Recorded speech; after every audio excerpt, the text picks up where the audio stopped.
moment to log on, but if you'd like to get started. Yeah. Can we go ahead? I think so. We'll go ahead and call the meeting to order at 2:11. Odessa Development Corporation Board of Directors. And Mr. Robinson has agreed to provide the invocation today. Larry? Thank you, dear Lord, for bringing us all here safely, keeping us under umbrella of safety. Let us never forget that the populace that we're here to represent that can't come here. Give us safety through travels this summer, heat, and shield us from all other evils as we travel this journey on the face of your earth. In Jesus' name I pray, amen. Amen. Thank you, Larry. I'm going to move item number 4 up on the agenda. The attorney for Downing is here, and he's going to try to catch a plane. So, Natasha, do you want to? Jan's going to do it? Okay. Yes, sir. This is a contract with Downing. We have agreed to omit the convenience termination, which originally the contract said that either side could terminate the contract for no reason, and replace it with language that said that it can only be terminated for either mutual agreement between the parties or if one party defaults. Downing has asked that be put in. I have nothing legally against it, and we're not giving up any rights. Anyone have any comments one way or the other? No. No objections? I would entertain a motion to approve. Can we do that? Second. Have a motion and a second to approve the language as presented. Any further discussion? If not, all those in favor signify by aye. Aye. All opposed, same sign. Aye. All opposed, same sign. Motion passes. Thank you, Adam. Thank you Do you want? Would you like to make a statement, or while you're here? Just very, very briefly, if you don't mind. Sure. I just want to say that it's been great working with. Sir, if you would come to the mic, please. Thank you. I just want to say it's been great working with everybody through this agreement, and I look forward to starting this project and moving our 2 facilities from Midland to Odessa and growing our business from there. So I just wanted to say thank you very much to this committee, and we greatly appreciate it. Look forward to doing business in Odessa. Thank you and good luck. Thank you. All right, next item on the agenda is consider the minutes. Has everyone had an opportunity to read those?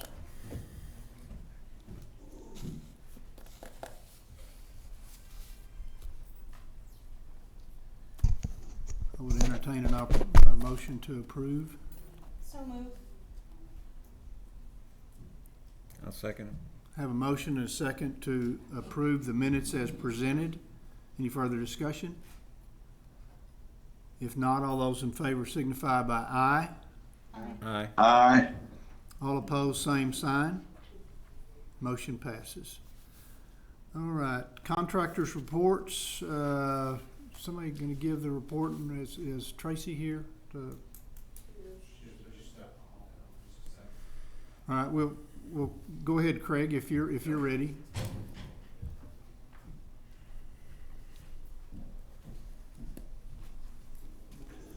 Good afternoon to everyone. Hope you're staying cool in this heat. It's hard to do. Brief report, but I do want to update you on a few things. Our outdoor, our print, and our television continues to run, supporting business retention and expansion. So that's an ongoing thing every month. I mentioned at our last meeting that we did a full-page ad, or we designed a full-page ad for, and I want to get the name right, Trade and Industry Development Magazine, and it has to do with carbon capture and becoming the leader in that. The sample of that ad is actually in your packet if you'd like to take a look at that. So be sure to do that. Overall, our social media activity was up quite a bit in the month of June, which is always a good thing to hear. And then I also wanted to update you that in late June, we started transitioning the social media post for ODC to Lindsay Simpkins with the ED department at the Chamber of Commerce. And we will continue to support her with media monitoring and sending her stories that we think are worth posting.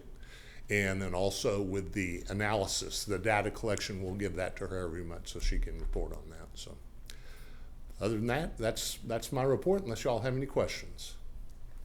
I have one question. Yes, sir. I mean, in the upcoming year, personally, I'd like to see a lot more social media Uh-huh. and less TV boards and everything, and directed at business accounts, Right. people that actually are eager to have money and find ways to get people in and vet them. But I mean, to a big number, I mean, of maybe in a year, maybe get it up to around 1 million hits.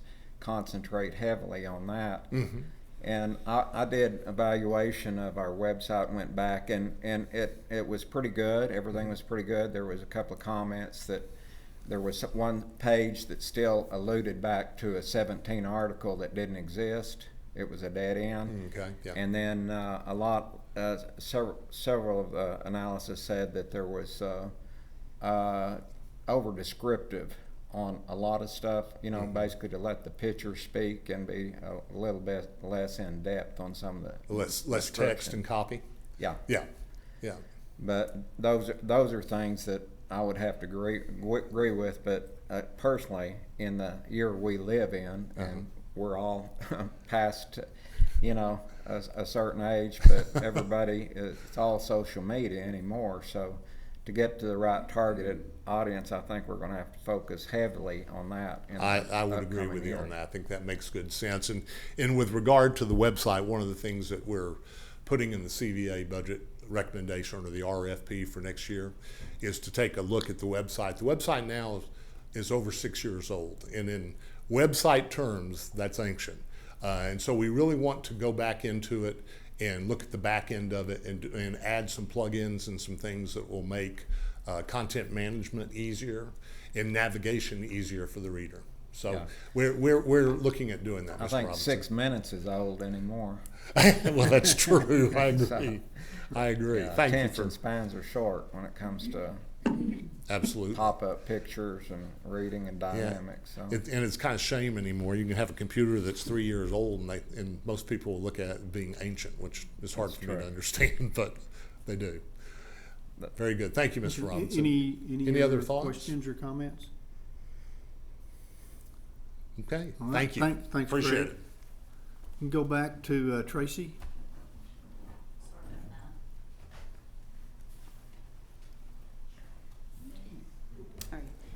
Tom wanted me to let you guys know that he apologizes for not being here. He is traveling with Mayor Hovan to do a prospect visit. So he will see y'all next month. Just wanted to get you updated on a couple of projects that we had been working on. We recently met with a consultant representing an entertainment venue that is looking at a location either in Midland or Odessa. So we were trying to give them some comparative information on sales tax. Found them a couple of sites that they could look at and just overall demographic information. So we did send that off this last couple weeks, I think about a week ago or so. We're in early talks with the consultant that is citing an electric car battery manufacturer, electric car battery manufacturer. Right, does that sound make sense? Okay. That they're needing around 50 acres. But it's going to be very, very employee intensive. It's like about 3,000 new jobs. So I don't know how long we'll stay on their list with our unemployment level being as low as what it is, but we're going to try really hard on that one. Looking at maybe putting them out, of course, in Pinwell, maybe partnering with the solar farm or something on giving them some power. Very early stages on that. Project Frost continues to negotiate their tax abatement agreement with the taxing entities. That's a $3 million expansion out there in the Pinwell area.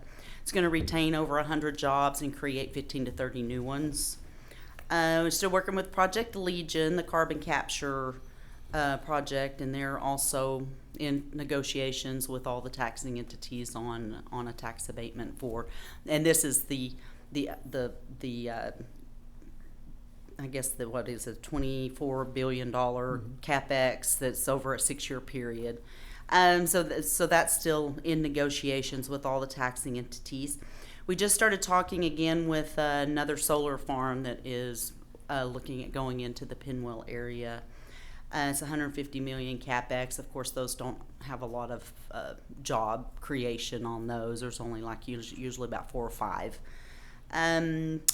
We are also working right now on we got a request for information from the governor's office, Economic Development Department office, on a project called Sunrise Mountain. So we're working on getting all the information together for that, and it's due Friday, so we'll submit that one. It was, of course, you know, those are just, everybody submits, and then they go through the paperwork on that. Kathy is still working on updating right now the apartment survey and getting some new numbers on that, and finishing up the third quarter cost of living survey that we participate with. Lindsay's continuing to update the new EDO IQ program, tracking program that we have. So she's inputting information in on that, and as Craig said, working on our social media. And I'm getting out and doing industry visits, and then all the other things that we do. And if you have any questions, I'll be glad to answer. If not, I'll find the answer for you. I have a question. Yes, sir. On the entertainment, what kind of, are you at liberty to say what kind of? He didn't really say. It was just an entertainment, you know. He kind of alluded to, you know, like the synergy type thing, you know, because we were discussing that, the fact that our synergy in Odessa brought in more money than what the one in Midland does. And so, you know, that's kind of what numbers that he was looking. So it's going to be something kind of on that. I see. And they were looking for like 10 acres. Okay. So we did send them some information on some property. And do you know anything about the battery? That is just concern? very early. We're trying to, we've emailed back and forth with the gentleman and trying to get them in town for a site visit. Right. Like I say, all we know is just preliminary info. They've already cited one manufacturing facility in the United States. And right now, off the top of my head, can't remember where that went. So this is going to be another facility that they want to do. And like I say, they just need up to 50 acres. Right. And, you know, as far as any other requirements for the site, I don't believe that it needed any rail or anything like that. It was just an electrical, you know, the electricity needs. So, but that shouldn't be an issue. We should be able to provide that.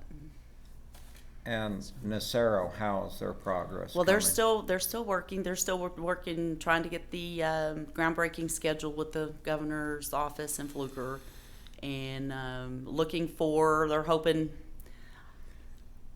Last I heard, it was like late August. Yeah. I have not talked to Wes I know Tom did talk to him the other day, but I did not. A lot on his agenda right now. I'm sorry. There's a lot on the governor's agenda. There is.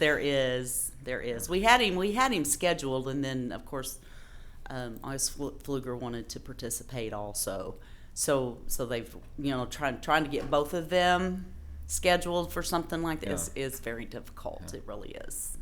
I saw Wes at lunch at a meeting, and he indicated that one of the things is they're trying to make sure that they've got their contractor identified and their lead investors lined up, so that they have all those components in place when they do the groundbreaking. You know, they wouldn't want to have any of that undetermined, is what he said. So it just, and I think with the inflation that we're experiencing and the cost of construction and whatnot, I think that's caused them to slow down a little bit, be a little more methodical than they maybe would have been. Any questions for Tracy? Okay, thank you, Tracy. Okay, thank you. Chris Walker with the Black Chamber.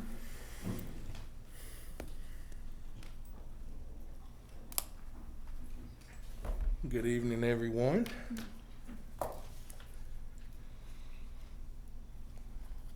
I'm going to make this short and sweet and not take up your valuable time. We just wanted to let the board know that that we continue to our websites and our Facebook posts and all of our social media activity, even though it's slight, we continue to see an increase. We didn't want to touch a lot of this stuff is repetitious, but I was approached by a young lady with a company that had mentioned an event that they would like to bring here, and they are asked us if we were interested in possibly teaming with them. We're in the early stages. As a matter of fact, at next week, once some of these events are over that we have, we're going to sit down and meet with her to see to what magnitude they want us on board. They had heard about the tribute to the Velvets and had commented about possibly, coming in and doing some media stuff, follow-up stuff. So I'm not to the point where we kind of talked to see where she wanted to go with this and how in depth that they wanted to go. So we wanted to make sure that we involved the entire city. We're to the point now where we're working really closely with UTPB on their Falcon Free program, where we're helping them push this program, basically hoping to turn Odessa orange. We just completed our 13th annual golf tournament. It was very successful. If you have any seniors that has just completed the school system, they're more than welcome to apply for these scholarships. So we want to get rid of them. We want to get them in school and help them get started. So we want to give these scholarships away. And then on this coming weekend, we will have the book festival, there at the Woodson Boys Club. We are part sponsors in this, and this is going to give away somewhere in the neighborhood of 400 backpacks. This will help pay for the vending machine, the book vending machine. So this is going to be a real a big event that will benefit the entire community. So if you have nothing on your plate for Saturday, come out and enjoy a grand event. And we're hoping that this is something that will be an annual event, so that this will help benefit the Woodson unit and encourage our young people to do more reading. So, any questions? Basically, other stuff is we have our banquets coming up. We're going to have a blood drive that we hope to team with medical centers. So we got some things that are on the drawing board. But they're coming up in the next couple of months. Any questions for Chris? Thank you, Chris. Thank you. Thank you. Tyler, the UTPB Small Business Development Center. Yes, sir. Good afternoon. Good afternoon. I just wanted to hit a few highlights on the report that you have in your packet. We had 210 counseling sessions for the month, 183 counseling hours. 2 seminars with 15 attendees. Those 2 seminars were related to business structure, and the second one was fraud prevention. The fraud prevention one is actually fairly new. We did it. This is the second time we've done it. We got really good feedback from those who participated. So I think we're going to keep going with that one as well. The 3 new businesses in the area, 2 of those from Odessa. About 1.23 million in capitalization for the month, with a little over $1 million of that from Odessa firms. 28.5 new FTEs for the entire area. Our workshops for July are financial projections, which has actually already happened, and creating a marketing plan.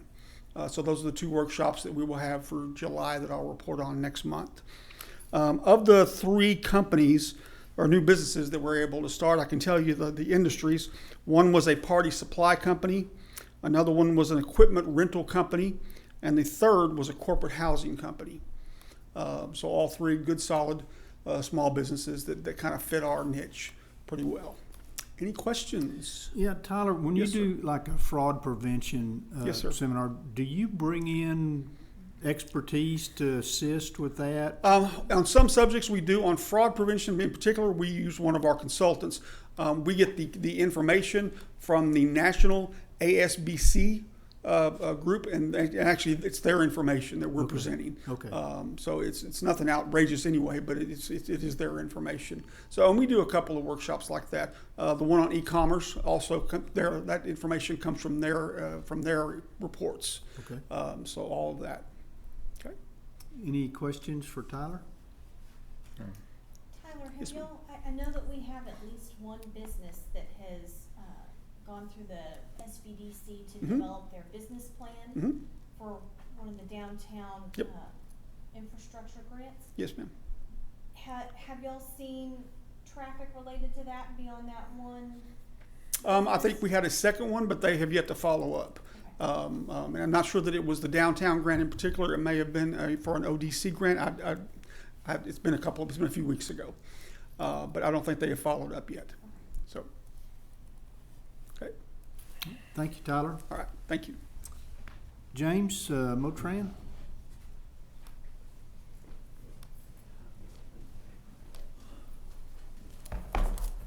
All right, we've got a packet for you here today, kind of following up on a request that was made at the last meeting. Just as a note too, before we get into that, we did get our draft UTP proposal in, and that's about $78 million in additional funding for the area that would be programmed in this year, and I believe $38 million of that is for here in Ector County. Now it all relates back to the interstate. All of Midland and Odessa is out there on those projects that will begin in January. So. But a little bit of good news there with additional funding. In the packet that we provided to you, that's the update on all the leverage projects. A little bit on the background there. Those discussions first started in about 2015. And 2017 was when the original resolutions were passed both by ODC and the city, both first in the allocation of $15 million in the case of Odessa over 15 years. And then subsequently projects. And as we go into the packet, the first page of projects you'll see is City of Odessa Leveraging Program Breakdown, and it's the total funding authorization. There was $15 million over 15 years, but originally in the resolution that was passed in 2017 by both ODC and the City Council, you allocated $11.5 million of that to a total of 8 projects. And those projects are listed there, and the requisite amounts that go back to them. Subsequently, 2 of those projects, agreements were executed and the funding was provided on those. The first was the Yukon and Loop 338 overpass for $2 million, and then the next was the new overpass at US 385 and North Loop 338 for $500,000. So that's the total of the $2.5 million that was funded. And that's part of the reason in Cindy's financials you have the $9 million that's there. It's related back to the other projects. Now, subsequently, there is another project that was the overpass of Faudree at I-20, where an agreement was signed. Betsy signed that while she was still the chair here. Payment on these projects isn't required until 60 days before the construction letting, and that project is probably set to let about January.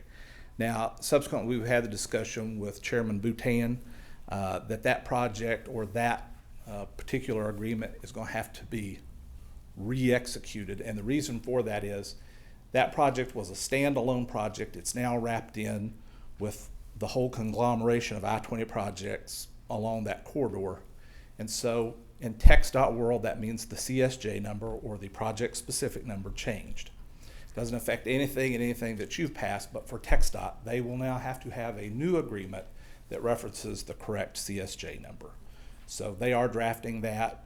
We asked them to update you as the chair since Betsy hasn't been here for a while, and are asking them to try to expedite that so you can go ahead and have that and get that executed. Again, we're looking for that project or that series of projects to be let probably about January.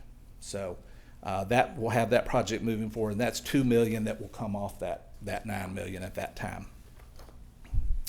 The next project, or the page, is the 5 remaining projects that were authorized in your original resolution, but no AFAs or advanced funding agreements or executorial contracts have been brought about, and no funding has been made. And those remaining projects are the new overpass at US 385 and South Loop 338, the overpass of Faudree at BI 20, the new interchange overpass of 8th Street and Loop 338, and the 52nd, 56th overpass at Loop 338. There's one additional project, and it's extension of Faudree from State Highway 191 to Yukon. That's actually a city project, though. So again, that's out there. That's part of your deal, but it's not one that we really kept up with.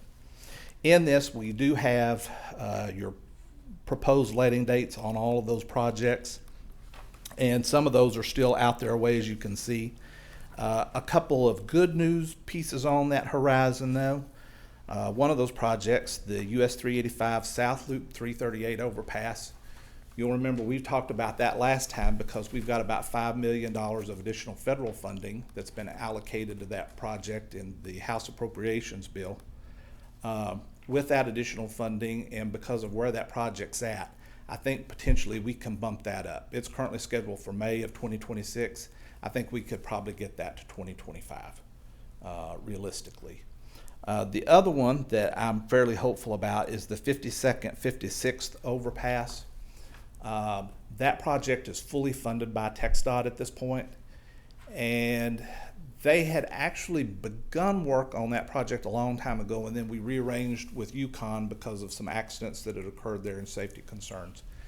But I think that project could also move up quite a bit. It's currently set as a letting date of January of 2030, but just because of where we're at, the fact that it's fully funded, I think that project could get ready to go quite a bit earlier. So that would be another good piece of news out there on those remaining projects. And of course, we'll be working with Christina to update all of that information in your general development plan. As we talked to Chairman Boutan about this project, though, one of the things that we wanted to do was make some recommendations. And again, a part of this comes back to trying to expedite some of those projects, including the BI 20 Faudree interchange. I know from a lot of the council members we've talked to, some of you over time, that's an important project.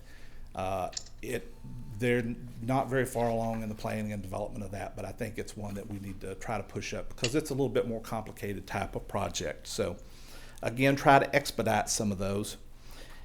And then the remaining portion of this is you still have about $3.5 million of that $15 million that has not been authorized to particular projects and things of that nature, but it's still out there. And do you want to try to make use of that? Part of the whole point to this program was expediting projects, trying to move things along sooner, getting planning dollars so a project gets planned, because once it gets planned at some point, we're going to end up building it, good, bad, or indifferent, because it's there.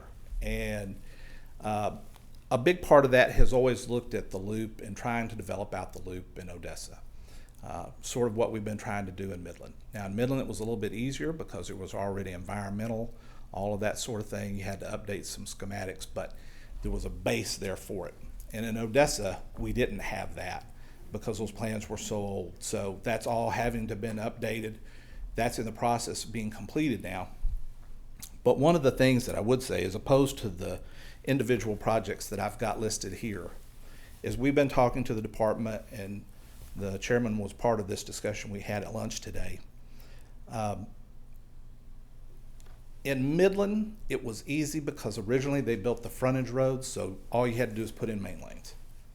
In Odessa, it's a little bit different because it was the main lanes with no frontage roads. So now at this point, if you want to build out Loop 338 as a freeway design, you don't just have to put in additional lanes, you have to acquire additional right-of-way. And the right-of-way that you acquire in the city is liable for 10% of those right-of-way and utility costs. The part that's in the county, again, they're liable for 10% of the utility and right-of-way cost. So I think it may be an opportunity for you with that remaining $3.5 million, and of course everything you do is with you and the city and all of that, so there's a lot of getting everybody together on this, might be to facilitate the acquisition of right-of-way needed to complete out segments of the loop to a freeway design standard. And the reason I say that is you only have about $3.5 million. And at the rate we've been going here, that's maybe 2 overpasses that you could try to expedite. But it would probably be a lot more right-of-way and utility adjustments. That gets a monkey off the city's back for those right-of-way costs. But the other thing it does is it obligates TxDOT, because TxDOT cannot have, hold, and possess right-of-way over the course of more than 10 years without a well-developed plan to move forward on it. In other words, it has to be in the UTP, it has to be in the TIP. They have to have projects moving forward. So that might be a way with a very little bit of money to obligate them to a whole series of projects to develop out the loop over the long term. And again, that's a little bit extra, probably more than what you ever wanted, but we wanted to kind of throw that out there as food for thought along with the status of all these projects and give you something to think about, because I think that could be a way to really catapult forward on the development of the loop there. Yeah, so basically what this does is it starts the clock ticking, which is, you know, what we'd want to have happen. The thought, and just kind of the thoughts that I conveyed to James was, you know, in our general development plan, we address the monies that were set aside for highway funding that is used to accelerate these projects so that they're started and completed sooner. And I would like to see the general development plan updated to include something like that. We don't have to approve the general development plan today, but I think it would be worth adding that, giving everybody a chance to think that over. And you know, I think that might be a great way to again take advantage of some highway funding that's, you know, that's been a little bit unusually high, I guess, for our region in the last couple of years, and get those projects done. So, as a note too, and I think this is the important thing, because we've thanked you before for what you've done in this leveraging project, but I think maybe one thing that goes without saying that we need to bring up is part of the reason why this is so important is this. TxDOT will not plan and develop a project until there is funding attached to that project. And so, of course, we get a lot more funding today in the Midland, Odessa area, some of those things, but still don't have a lot. So when you put $1 million or $2 million on one of these projects, even though it may be a $26, $27 million project, you put money on a project that now allows them to begin planning and developing that project. It's just enough to meet that threshold so they can start moving forward with it. And where that's going to be particularly important is we know because of what's happened on I-45, some of the things on I-35 and a couple other projects in the state, probably over the next 10 years, TxDOT's going to have to reprogram about $10 billion. And what we want to do is make sure that we have projects that are planned and developed far enough along that as that money comes down the pike, we cannot just get our normal program share, but we can get a fair advantage over everybody else. And so that's kind of why we're looking at that. And again, some of those things would allow that to move forward. Any questions for James? I do have a question. So this Faudree and I-20, so that is on the schedule to happen before the business road, business I-20 and Faudree. So this is just really a overpass from one service side to the other service side. Is that what that would be? Because you can't go any further. That's correct. Okay. So the interstate project is expanding from 4 lanes to 6 lanes, and then one-way frontage roads. Part of that is to meet the requirements in the federal guidelines of having those one-way frontage roads. You have to have a number of additional overpasses to allow turnarounds and movement of traffic because of that, so you're not messing up businesses and all those sorts of things. And so there's a new overpass going in at 1250 on the Midland side. The Faudree one are kind of bridging that gap between Loop 338 and Loop 250. Because the only other thing you had out there was 1788, and that didn't meet the guidelines. I think every 5 miles you have to have that broken up. Thank you. Okay, thank you. Thank you, James. Thank you. Okay. Larry, with the financials.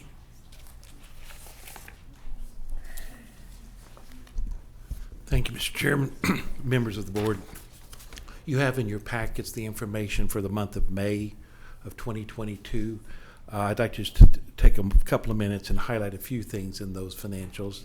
In the first, on page 1, you'll see that total assets for the month increased by $1,194,462 to $64,709,081. On page 2, total revenues year to date total $7,984,299, while total expenditures year to date total $1,555,159. We did not purchase any new securities during the month of May or even during the month of June so far. It is probably worth noting that the investment pool rates have been increasing and actually were between 60 and 80 basis points at the end of May, and just for your information, increased up to around 1% during the month of June. So those continue to rise, and since about 2/3 of the funds are invested in those, that becomes a significant number as well. Finally, the sales tax revenues for the month of July that we've just received totaled $1,044,813.86, which was an increase of $205,945.10, or 24.55% when compared to July of 2021. On a fiscal year-to-date basis, the total collected for fiscal year 2022 for the first 10 months of the year was $9,906,500.20, which is an increase of $1,545,958.02, or 18.49% when compared to the first 10 months of last fiscal year. With that, Mr. Chairman, I'd be happy to address any questions that the board may have. I think we ought to note, too, for the future agenda item, the reserves for workforce housing is a little over $4.9 million. If we make a decision today to do away with that, then that changes our unreserved balance to a little over $25 million. So just a note for the later discussion. Any questions for Mr. Fry? Thank you, Larry. Thank you very much. Is Tim still with us? He is on this. Yeah, he's still showing up on the computer. Okay, I see the name, but I lost his picture, and I sure wanted to. He's showing up on the laptop up there, but he's not showing up on the screen. Okay. So Okay. I Great. think maybe if we can get that refreshed. Okay, well, that's, as long as he's there. Okay, item number 5. Do we have approval of the financials? Oh, yep, sorry. I had it starred that way. I make motion. Have a motion to approve the financial report. Second. Have a second. Any further discussion? If not, all those in favor signify by aye. Aye. All opposed, same sign. Motion passes. Now, Casey, the Downtown on the Rise incentive grant tier changes. That's a mouthful. Say that 5 times fast. Oh, is it? Yeah, see, it's there. Yeah. Maybe hold off just to Sure. see if she can refresh this.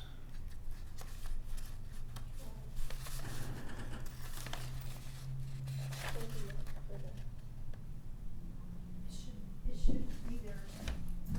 Is there a way to turn this on? Maybe we can pour some coffee on it or something, wake it up. Yeah. So they're not commanded.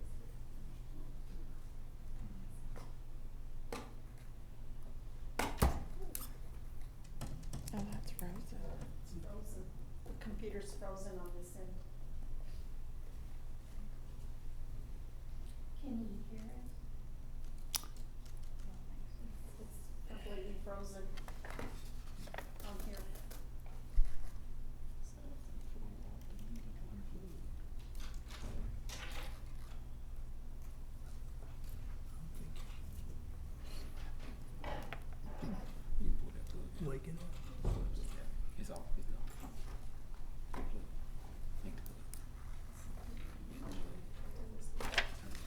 On and off. Your stuff.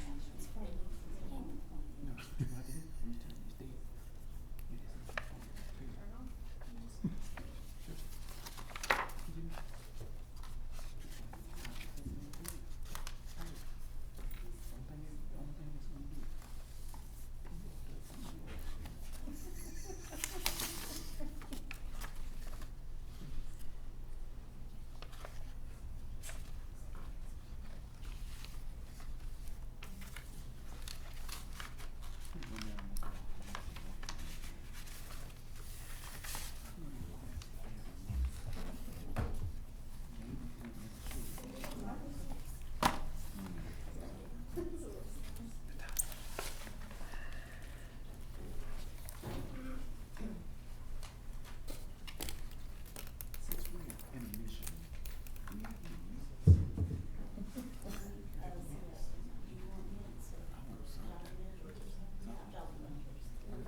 It is.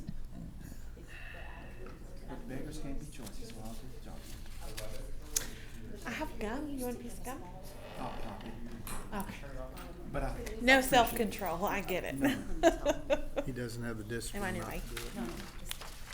The meeting can continue. The only thing is Mr. Edgman won't be able to vote while we can't see him on the screen. Can somebody communicate with him that, maybe offline or something, some way? Just, I don't. And the reason it can continue is because we do have a quorum present. Okay. I just wanna make sure he doesn't think we're just abandoning him. off and then I turned it back on and it's working. I mean, it froze.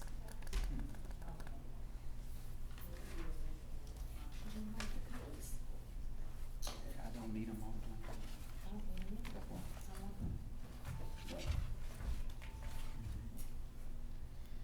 I think I'm gonna, let's see if I'm still on. I think I'm gonna go to item 11. I know we didn't have a partnership meeting. Tax incentive meets once a year. Compliance, was there a compliance committee meeting? There was not. Advertising committee, No, sir. no advertising committee. And the downtown grants design review board, did it meet? There was a meeting, I was late, I was still on Mexico time. But anyway, we talked on the phone and what we covered is right here. in Okay, these points. so what Casey's So, gonna present, all right. Nothing All right, outstanding. that takes care of item 11. I guess I could take care of item 14. Yeah, you can. Nolan had to go with me to the DOI grants review meeting. He took copious notes. Okay, cool.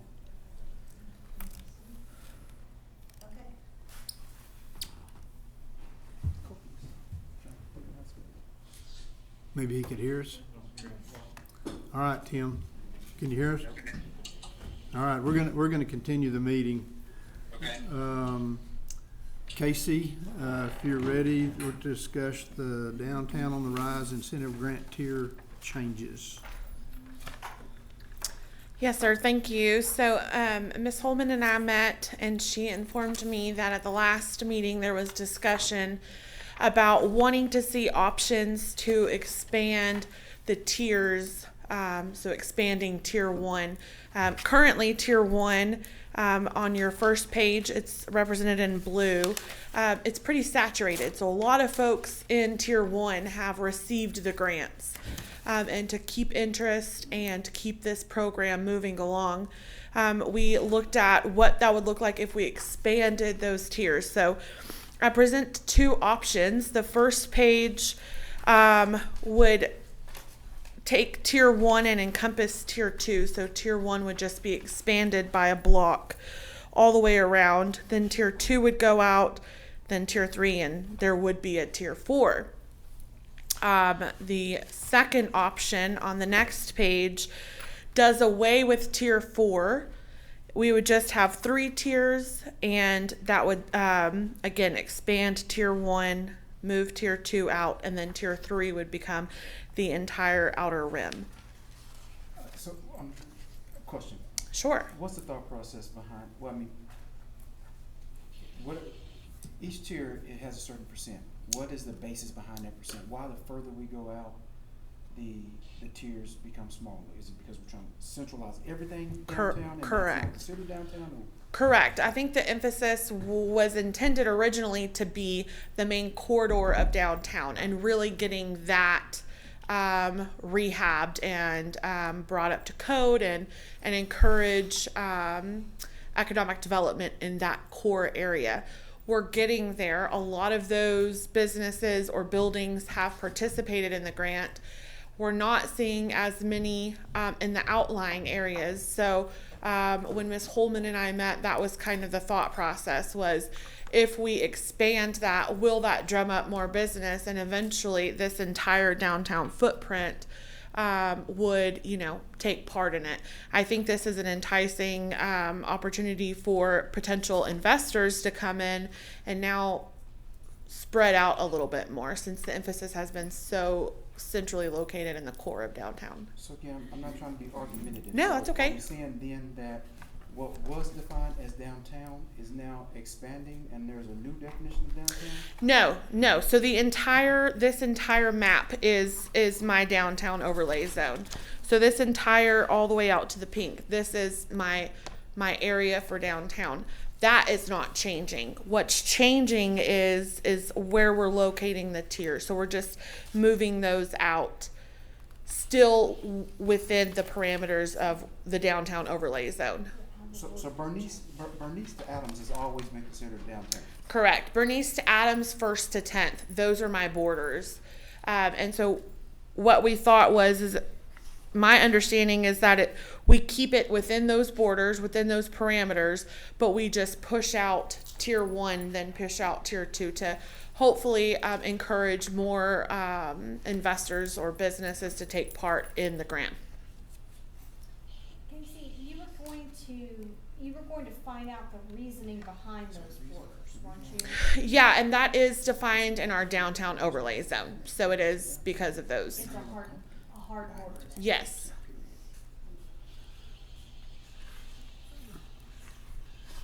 My question would be, okay, under the current structure, have we done any approved any grants for tier 4 at all?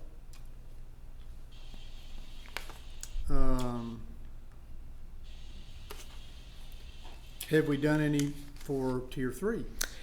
I'm not sure on tier 3. I'll need to do research and find out exactly. I know the bulk of the grants have come from tier 1. Right. I have seen when I was looking, I believe 2 from tier 2, but I don't recall seeing any from tier 3 or 4. And so I don't want to give a definite answer because I don't have it right now. Okay, so I think, when I'm looking at this, I like the fact that this has always been prioritized, if you will, that there is a tier 1 in order to say, if we're going to focus our money, let's focus it on the center of what we believe downtown is. And so I would think that the next step, and I'm in favor of expanding it. I would think that the second option would be the one that it's a lot simpler. And what we would end up doing is, let's determine whether we even get any grant requests out of the new tier 2 or 3. And if we don't, once we exhaust this area 1, just continue to push it out that way. I like that part. I know you like it a little simpler, but. Oh yeah. It's too complicated for me. But Yeah. I love the idea, not push it as far as, for me, it'd be simple. If this is designated as downtown, we just say it's 100%. I mean, if it's all considered downtown, right? There's no, you can't. I'm trying to understand why, because I'm in this radius of downtown, I get more, but I'm still considered downtown. Well, and we do get those questions whenever we have consultations with folks, and I tell them, oh, if you were a block over, you would get 75%, but because you're a block this way, you get 50 or 25%. That has been hesitation from businesses in the past. I think originally, of course, I wasn't here for the original inception of this, but I think originally there was so many dilapidated and run-down buildings in the core of downtown that the thought process was that this would hopefully help revitalize the gateways or the corridors to downtown, and then it would have a trickle-out effect. And so I do see the benefit of both. I see the benefit of it encourages folks to buy where or redo the main portion of downtown. But Mr. Cole, I get your point too, that it's all downtown. So, and it's totally up to you. That's not an option that I presented, but this is y'all's stuff. So we can make that happen as well. Yeah, and I'm not like stuck in cement on something. Right. I'm a simple guy. So if this changes, what's the process? So what the process would be is I believe we would need to send it to legal and get everything processed through that way, and then we would update all of our documents. And then I've earmarked some funds to do a big campaign and get media and hopefully drum up some interest in the grant program. Okay, but to get the ball started, we could approve the changes today? That's my understanding, yes. Actually, it's an ordinance, it's changed by ordinance, I believe.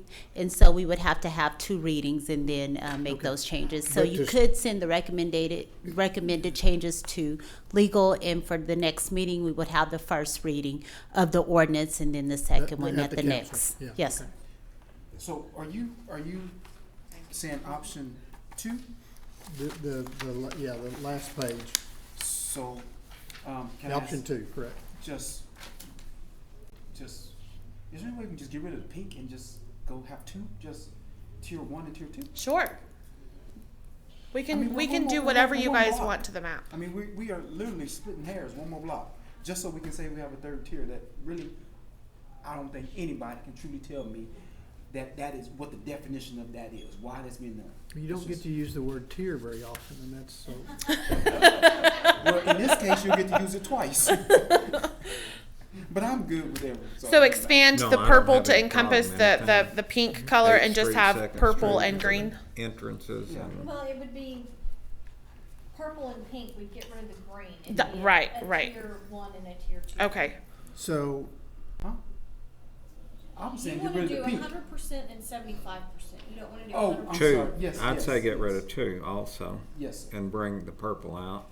yeah, exactly, Larry, that's exactly. what I'm saying. Fulfill, Yes, sir. replace the purple out to the perimeter of pink, and then it'll just be blue and green. Yes, sir. Right. Okay. So our tier 1 would go out to, 9th and First, Yes, ma'am. yes. and then Washington to Tom Green. Yes, ma'am. Mhm. Tier 2 would be everything outside of Yes, that. ma'am. Okay, I can present that for you. Yes. I'll make a motion. okay, before I take a second. Tim, do you have this document? I do not have the document, but I remember when we did that. If we were just expanding it, I'd have no problem whatsoever. Okay. I have a motion. I second it. Have a motion and a second to revise the tiered grant structure into 2 tiers. One would be encompassing the option 2, but combining 1 and 2 together as tier 1, and then item 3, tier 3 would actually be tier 2, with the 100% and 75% grant options. Any further discussion? If not, all those in favor signify by aye. Aye. All opposed, same sign. Motion passes. Great job, thank you. Thank you very much. Thank you, Casey. All right. Discuss and consider terminating the section 501.103 Workforce Housing Infrastructure Program and releasing the remaining uncommitted funds. If you remember, we've spent less than $100,000 over the, I don't know how long that's been in place, 3 or 4 years. And so it's really not, it's not been productive. And in our general development plan, I think what we're going to be looking at again, it's been, all that language has been deleted. The idea would be to come back at some point and reanalyze the situation, see if we can come up with a productive workforce housing plan. But at this time, there's no reason to encumber the funds, in my opinion. And I would like to see us do away with that program and then come back and start with square one and come up with something more productive. Let me, and I agree with that. I got a question. So, Natasha, so in the event we do away with this, and is there still means for somebody to come in via ODC to do something? Through compliance and do something, even though this money's not marked for that? But if someone has a worthwhile project, could they still qualify for it? Or is this, am I making any sense to you? If we do away with this and somebody all of a sudden says, hey, y'all used to have it, and I now have a project, would there be a way for them to get that? So it would typically be, I'm trying to help you here a little. Typically, I would think that would be provide infrastructure grant funds for workforce housing. Is that legal under our 4A? So 501-103, I don't have the local government code, but you would have to make findings that you could do that specific project under the local government code. So I think it's new and expanded business enterprises. You would have to make all of those findings in order to do a project of that nature. And it would be limited to, I think there's 2 subsections, and I do remember streets and roads, infrastructure, streets and roads, sewer, utilities, things of that nature. Theoretically, they can then. Yes. Okay. I think there would be a way that they can. Okay. I think all the years past, nobody's come forward and asked that. We pushed it and haven't gone anywhere. I would like to remind y'all that we did have 2 resolutions that were passed by ODC and then by the City Council back in 2020 that gave Tar Heel Holdings 7 properties that they could collect on. They have done 6. The last one we paid out on was in 21, and we haven't heard anything from them. There was also a resolution passed by ODC and City Council for JARB Holdings. It's these 6 condominiums down here at the corner of Golder and 7th Street. Those are, I think they're completed. I don't think anyone's living in them yet. That's an approximate amount of $61,248, and we've heard nothing on those. So I don't know if you would, there's no written contracts between ODC and these 2 developers. But I don't know if you would want to leave that for another year or so as just the amount that was. It's a total of 60 some odd thousand well, between the 2? On JARB, it was $61,248, and the amount left on the Tar Heels is $6,790. So we're looking at about $70,000. Let me ask another different way. Can we? I'm gonna use bank terms, and this is the backwards, but can we send like the reverse of a demand letter to them, basically saying, hey, you need to either come ask for this money or you don't receive it within X amount of days instead of continuing to carry? That would be a legal question. It would depend on what our contract says. There is no contract. It's strictly in a resolution, so there is no contract. So they've never asked for any money? The one has not. The other one has done 6 of the 7 houses that he was that was in the resolution. I'm fine with leaving reserves and whatever. Or an that amount assignment is. of 70,000 Yeah. to cover these, and maybe in that process we can contact them and say, you've got another year to get this done, and then we're gonna It's pull not gonna that be in. material to our Right. decision-making going forward. It's not. So I don't have a problem with that. Yeah, mine is not necessarily a problem, it has more to do with it just sitting there for no purpose whatsoever in aesthetics. So I'm good with proceeding with, leaving a balance there, but at the same time, trying to poke them to tell them to come get it. If you don't come get it, then sorry. Okay. I mean, I Okay. wanna do the right thing about them, Right. because there was a resolution passed for it, but at some point, we have to move on. And that's your motion? Okay. Okay. That'd be my motion, yes, Okay. sir. We lost one of our, Should've stepped out for a minute. Okay. Take a phone call. okay. But we got Tim here too, so we're still. Do I have a second to that motion, which would be to, I'll second. Do we have enough people to vote? Tim gonna vote? You have to have a quorum present to have someone video in, so we'll wait on Ms. Holman to come Yes. back, and so we could have our quorum present, and then you can take a vote. that's cumbersome. Yes.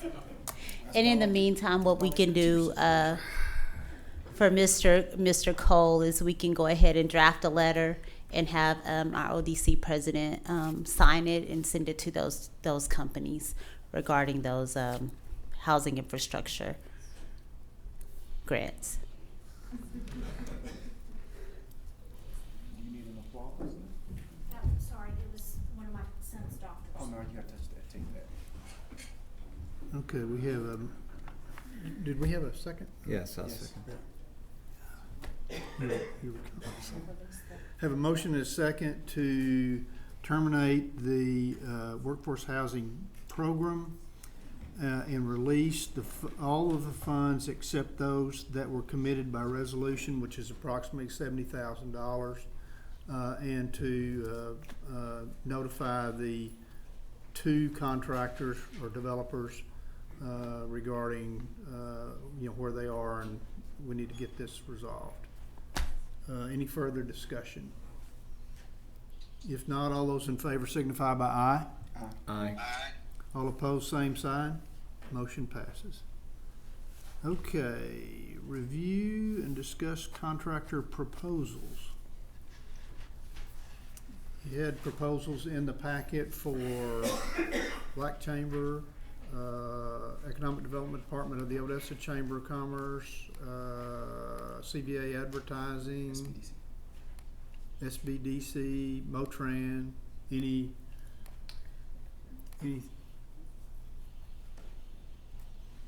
comments, which if there are no comments, then it would be those proposals. We're assuming that we're gonna go forward with those at the time that we do budget and general development plan. We're sending out RFPs for something, right? Marketing and, Yes, sir. The compliance RFP, those responses are due back on August the 3rd. And we had originally had the marketing RFP due back then too, but we got requests from some of the proposers to give them more time. 2 weeks wasn't a sufficient amount of time. So we allowed them an extra week. So those will be in on August the 10th. We will give those to y'all at the 11th board meeting date.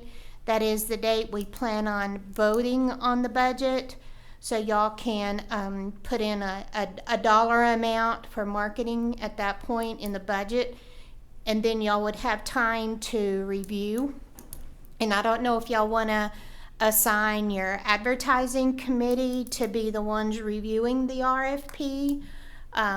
That's something that might cut down a lot of the, with 7 of you, that might make it a little easier with just 3.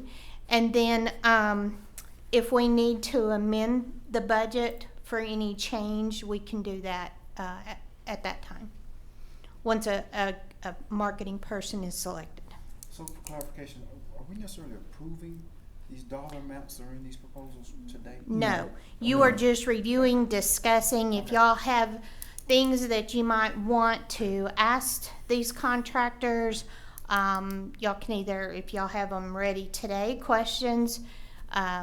I don't know that we have time for all of them to come up here to answer questions if y'all want to take that time. Or you can submit questions to us and we can forward it on to them and they can respond back to y'all. So we're looking for comments and questions regarding what's been Or proposed. trying to understand something that's Yeah. within their proposal, if y'all, you know. Okay.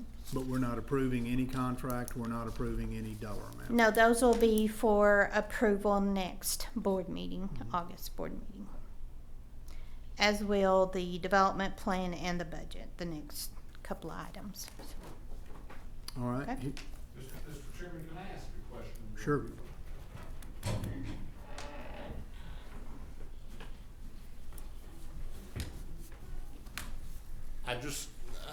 I'm maybe the only one, but maybe not.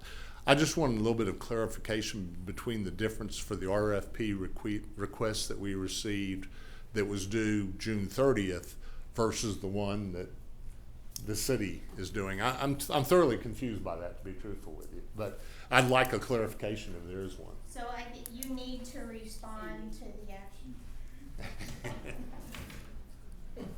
Sorry, Cindy. Mr. Craig, you will need to respond to the formal RFP that came from the city that's Right. due back. And Mr. Boutin had said that, yes. Yes. So is there an opportunity between the two of those, if any changes to be made, or? Yes, I mean, the only one that's I'm saying that the actual RFP process, I think, would take precedent over anything that you've actually submitted so far. So Correct? So we could resubmit under your deadline to you, and it could be different from the one that we've already submitted? Yes. Okay, very good, thank you. Okay. All right, I'm hearing no comments or no questions from the board. I have one question for Tracy, maybe. Okay, go ahead. Tracy, on the Chamber of Commerce on expanding the web on it, the portion of expanding your web exposure on social media, I think. Yeah, on the, I started saying the budget, I think it did have some Yeah, I additional think it had an advertising additional dollars. 30,000 or 35,000. Yeah. And it was for, I believe, some. Yes, so we have added some dollars in there for social media in addition to what is already being done through Right. CVA.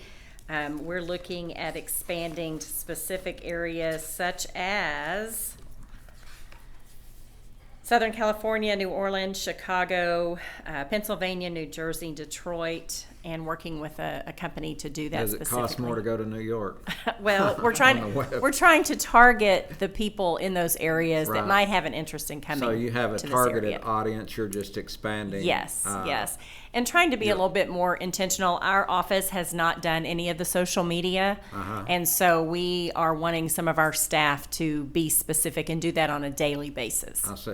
Well, thank you, that makes sense. Yes, so- Clarifies, thank you.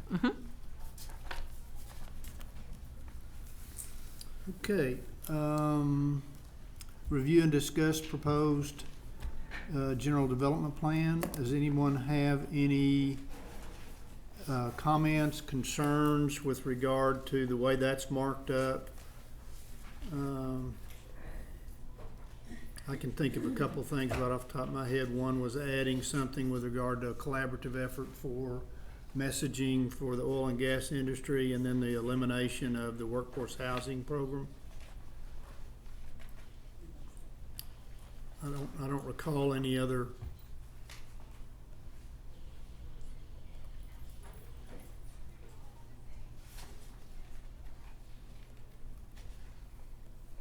Again, we're not gonna approve this today, but it's a matter of, do you need clarification?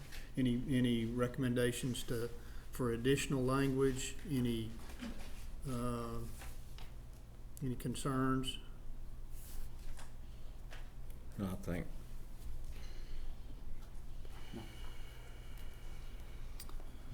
Okay, none there. Review and discuss the proposed budget. Cindy? Yes, sir. I gave y'all a packet. The budget was in your packet that you received last Friday, but I wanted to give you this whole packet. It includes The 10% promotional revenue, for any newer members that may not know this, your marketing promotional expenditures are limited to 10% of your revenue. You are allowed to carry over a balance from year to year. So there is now a schedule in here that lets you know what we have calculated as projected leftover at the end of 22. This is based on the roll forward from 21 and the budgeted numbers. And so based on what actuals are by the end of 22, this could change. The purpose of that is to give you the information on your proposed budget that's in this pink box down here, so that, you know, when we get to looking at the marketing RFPs and stuff, you know what is available in that regard. I will tell you that for marketing, I have just put a placeholder on the budget for right now. And so that may or may not be what it is. And if you want a different amount as a placeholder, you can let me know that at the next meeting when we approve the budget. There wasn't any real significant changes to the budget. We increased sales tax. As Larry mentioned earlier, currently through July, we're at 9.9 million. So we feel certain that we will hit over 11.5 million in sales tax for this fiscal year. So if y'all are amenable to the amount, I'm projecting 11.5 million for next year. So that's a 2 million increase over the prior year budget. We've lowered investment income. Obviously, we're having a hard time making 150 with the way the rates are in the last few years. They are going up, so we may be seeing some significant increase in interest and investment income. There are a couple of line items that have been left in this budget year after year. $100,000 for contingencies and $75,000 for special services. It's been, I think in 1920, we used a little bit of the contingency for a study or something that was being done. But it's up to y'all whether you want to leave those amounts in there or change them to something different.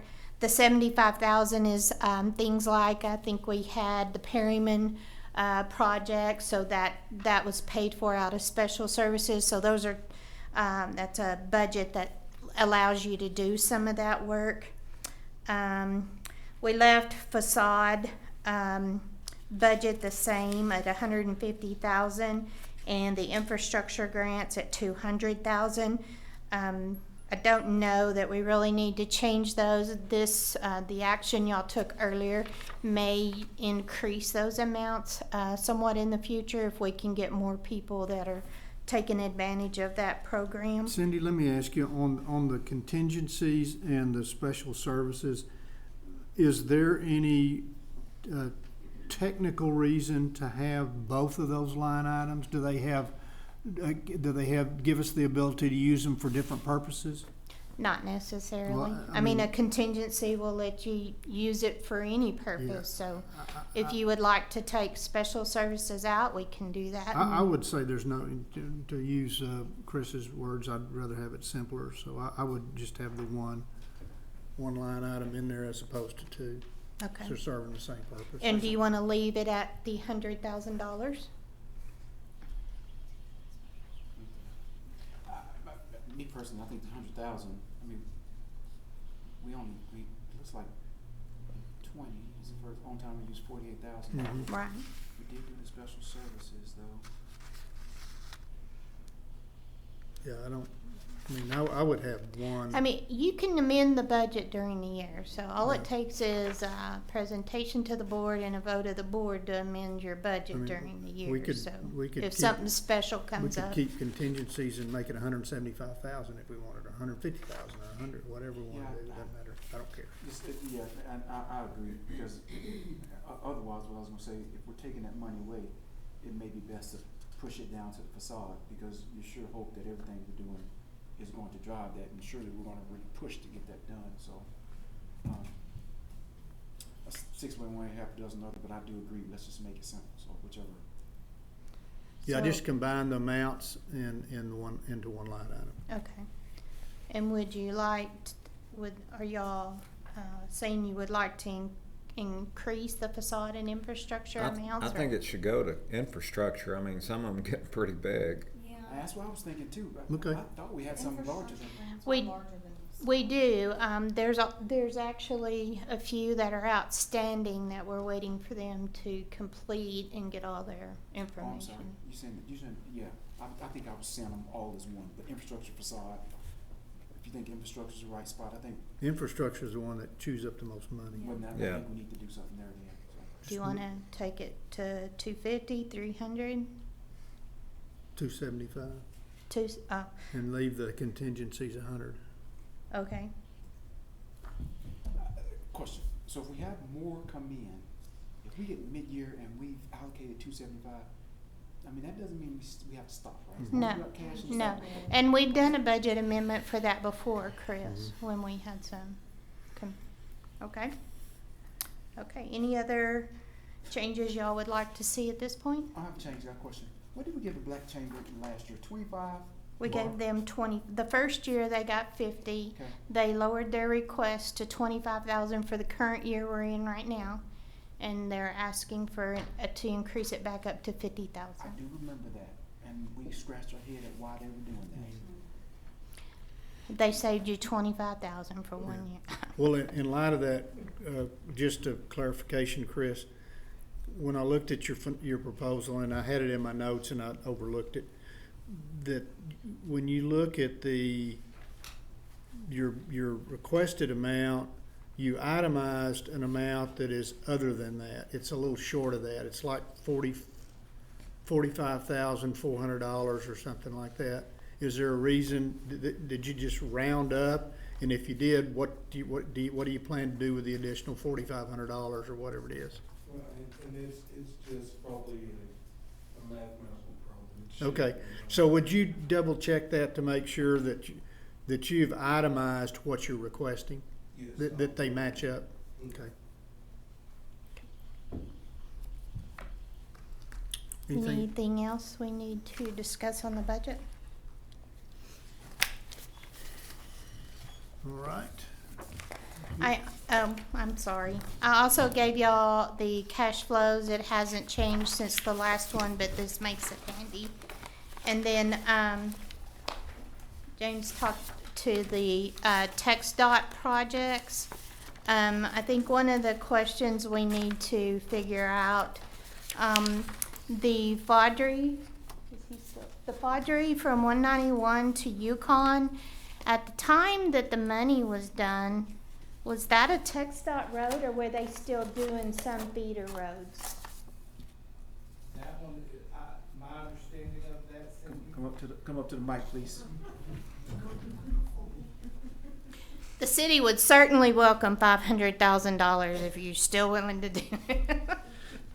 I think that one and a couple others are ones that y'all have worked, the city, be careful, the city, have worked with vis-a-vis developer agreements where the city provides funding back to that developer for building that out to the city's standard, which is generally 4 lanes with a center turn lane. So it's a 125-foot right of way. And my understanding was that money is offset for the city on that. But it is not a text dot roadway, and unless that roadway was converted to an on-system roadway, and that would be another 10 years on your general development plan, my guess is that's still gonna stay within the city purview. Okay. Does that answer your question, Cindy? It does and it doesn't, because the way the resolution and everything was passed, it was based on that was all text dot funding to go to for the text dot project. So I will review that in-house with our public works and traffic department and see if there's anything there or not. Okay. Okay. All right.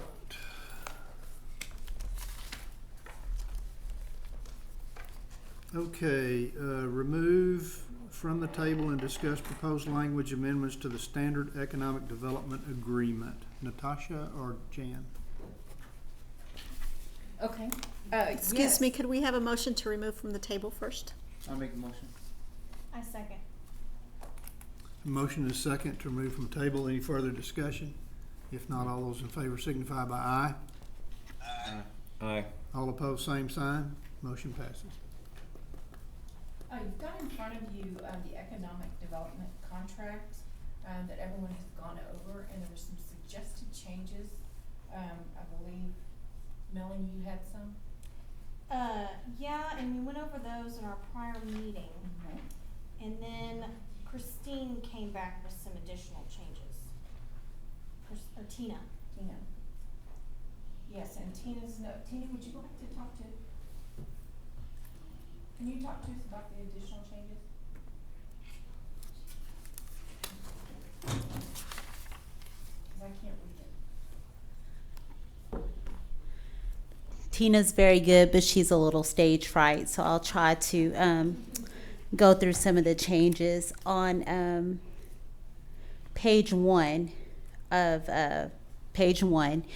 what she was doing was distinguishing in Melanie, I know we changed city throughout the agreement, but what she was trying to do was distinguish the geographical location of the city of Odessa from when we use city and then when we use Odessa. So in order to differentiate between the geographical land area and the governing body, she used Odessa and the city, and that was added to 1.3. That doesn't bother me. Okay. Does anybody have any? Okay. Then the second change I have noted on page 10 of 13. And the question was asked at the last meeting, does the sentence in 6.2.3 need to be included, which was the second sentence from the bottom. Interest shall begin to accrue on the day that the company is given notice of the violation at a rate of 1% per month.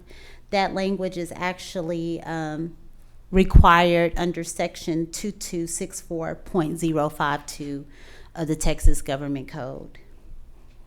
And the reason that we had asked that is because we no longer pay grants ahead of time, so it's a section that won't ever come into play. Yeah. But if there's a statutory requirement, then it's no big deal. yeah.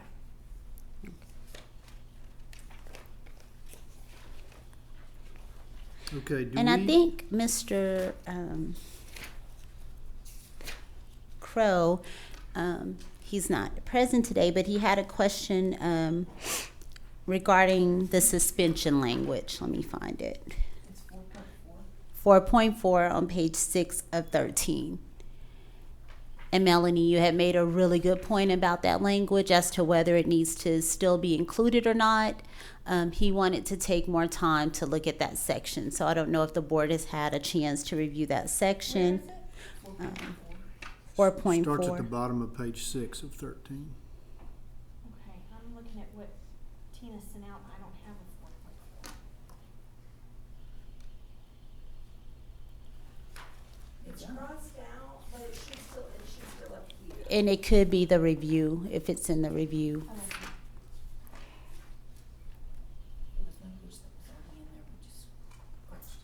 The reason, it's dealing with the bankruptcy stay, that legally you can't, even with that language, you cannot. The stay won't allow you to terminate the terminate the contract until the bankruptcy judge releases it from the bankruptcy estate. So including that language in there achieves nothing. And legal agrees with you, but I know that the board wanted to take more time to look at that, so. I think, Chris had said he wanted to look at these some more, but, And if he didn't make any, well, I would say if he didn't make any additional comments, I think he was probably satisfied with the answer. I mean, I think we should assume that. And that's all. All right, so do we need to go ahead and approve this template, I guess is what it really is? I move that we approve it as presented in today's meeting. Second. Have a motion and a second to approve. Any further discussion? I second. I think. Tim Oh, we did. I didn't hear, sorry. Thank you, Tim. Any further discussion? If not, all those in favor signify by aye. Aye. All opposed, same. All opposed, same sign. Motion passes. Okay, as presented today. All right, citizen comments. Do we have any citizen comments on non-agenda items? Hearing none, we'll move on. Consider date for the next ODC board meeting. I don't know that we can accomplish this today, but in the future, just because we've had some difficulty, I would like for everyone to bring their calendar for the next month and see if we can make sure. And I know I've been a problem on this, so I'm not blaming the rest of the board, but our next meeting I've got showing is August 11th. Any issues with August 11th for anyone in here? Okay. Yes.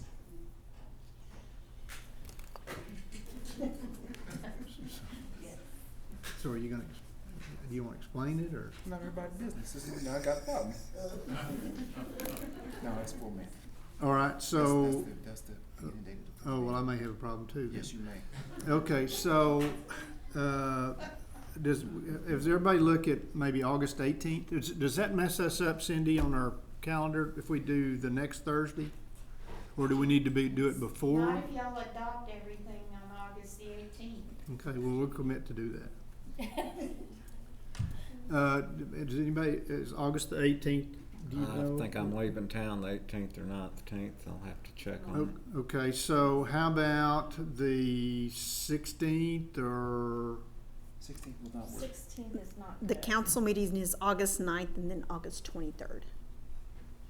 How about the, The 16th would be work session, 23rd. so that would be in. how about 17th?